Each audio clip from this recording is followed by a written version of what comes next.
I don't know if I've seen such a dramatic turnaround in such a short time as a coach of any team I've had, to be honest with you. About as disappointing as I can, about as disappointing losses I've ever had. And the way we reacted to the zone and to the press with the turnovers. Again, a lot of with Iowa. They didn't panic. They stayed, they made the switch defensively, and we didn't respond. Obviously we didn't make the coaching moves to get the guys in the right spot to do the things they had to do, and consequently turned it over, made bad plays. So, any questions? Coach, you had Mbakwe going early in the first 8 minutes, and then after that he kind of disappeared from the game a bit. What happened to him? Well, he missed free throws, missed baskets inside. I don't know what else to tell you. With Andre, he got into foul trouble. When he got back in the second half, it seemed like he wasn't the same. Well, he's having trouble defending people off the dribble. That was our problem with Rodney. Aaron White was just going by us like we weren't there. So it was very little defense being played. Once they started to come back and take us off the dribble, but that's been our problem a lot this year. When you practice the zone, when you guys simulate it, do you feel like you do a good job of that? Did you feel like you guys were prepared coming in for the zone? Yeah, we did a good job. I made some things yesterday where we just shell and played against the press. But it's a different story. They do a good job in it. They're very aggressive and very physical. And it basically boils down to the basic fundamentals of coming to meet passes. And, just not being in a hurry, being more patient.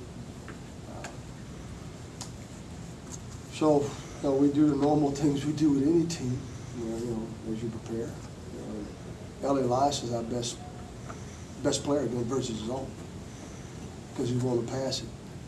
He's willing to get in the gap. We had some opportunities, and we beat it a couple times. We got our shot block at the rim, and then we were pretty much intimidated after that. I think that's we work on it. We play 2-3. We play a 3-2. We press. I like to say. Do you feel that their press coach took away your aggressiveness, and then that carried over to your half court, the way you were attacking? Absolutely, absolutely. Slowed us down. They just have to think. They just have to take more time. So now we're now we're rushing at the end of the shot clock and taking a bad shot. I thought, we said at halftime we need to get the ball inside. And we did. We did some good. Trevor got it inside a couple times, but we didn't. We couldn't finish. We got fouled and we didn't finish. And all of a sudden, you get a little more. All of a sudden, you get a little tight. You become a little hesitant, and this is the result. Rodney not playing the second half. Is it still the shoulder bothering him? Yes. He was just not himself. I don't know whether he got hit on it or what, but he just didn't seem to have any much in his tank. He's a guy playing one arm, and I don't want to hit him any worse than he already is hurt.